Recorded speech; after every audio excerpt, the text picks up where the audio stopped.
வைத்தியம் படித்த டாக்டர் தமிழிசைக்கு பைத்தியம் பிடித்தால் இப்படித்தான் உளறுவாரா?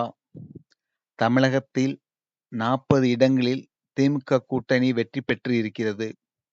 இதனால் எந்த பலனும் இல்லை என்று பாஜகவைச் சார்ந்த தமிழிசை சொல்லுகின்றார். வலுவான எதிர்க்கட்சிகள் இருப்பது ஜனநாயகம் நீடிப்பதற்கான முன் நிபந்தனைகளில் ஒன்று என்றார் அம்பேத்கர்.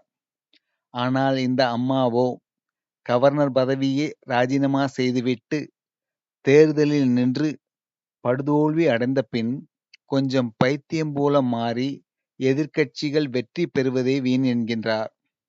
அவருக்கு நான் சொல்ல விரும்புவது இதுதான். இந்த 40 நாடாளுமன்ற உறுப்பினர்களை தமிழக மக்கள் தேர்ந்தெடுத்தது தமிழக மக்களின் பிரச்சனைகளை, கோரிக்கைகளை மற்றும் தமிழகம் சார்ந்த நலத்திட்டங்களை நாடாளுமன்றத்தில் எடுத்து சொல்வதற்காகத்தான். இதன் காரணமாகத்தான் இவர்கள் தமிழக மக்களின் சார்பில் தேர்ந்தெடுக்கப்படுகிறார்கள். இதுதான் அவர்களுக்கான வேலை. இவர்கள் தமிழக மக்கள் சார்பாக பேசுவதற்காக தேர்ந்தெடுக்கப்பட்டவர்கள்தான். இவர்கள்தான் தமிழ் சமூகத்தின் பிரதிநிதிகள். இவர்கள் வைக்கும் கோரிக்கைகளை ஆராய்ந்து செயல்படுத்துவதுதான் பிரதமர் மற்றும் அவர் தலைமையிலான மத்திய அமைச்சர்களின் வேலை. அவர்கள் மாறுபட்ட கட்சியை சேர்ந்தவர்களாக இருந்தாலும் பிரதமர் மற்றும் அமைச்சர்களான பின் அவர்கள் இந்திய மக்கள் அனைவருக்கும் சேவை செய்ய வந்தவர்கள்தான். அப்படியிருக்கும் பிரதமர் மற்றும் அமைச்சர்கள் தமிழக நாடாளுமன்ற உறுப்பினர்களின் கோரிக்கைகளுக்கு செவிசாய்க்காமல் இருக்கிறார்கள் என்றால் அவர்கள் தங்கள் கடமையை செய்ய தவறியவர்களாகத்தான் இருப்பார்கள்.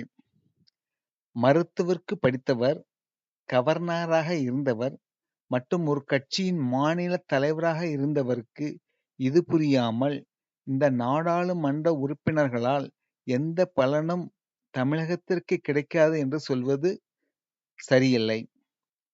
தமிழகத்திற்கு கிடைக்க வேண்டிய நியாயமான பலன்கள் கிடைக்கவில்லை என்றால் பிரதமரும் அமைச்சர்களும் அவர்கள் வகிக்கும் பதவிகளுக்கு தகுதி இல்லாதவர் என்றுதான் அவர் கூற வேண்டும் அல்லது கூவ வேண்டும். அதுதான் அறிவார்ந்தோர் செய்யும் செயல். ஆனால் இப்படி அவர் பேசாததால்தான் அவரை பலவிதங்களில் கேலி செய்கிறார்கள். அப்படி மக்கள் கேலி செய்வதற்கு இவர் மிகவும் தகுதியானவரே. இவர் பெண் என்பதால் அவரை கேலி செய்வது தவறு என்று வக்காலத்து வாங்குவதும் தவறுதான். அன்புடன் மதுரை தமிழன். நன்றி, வணக்கம்.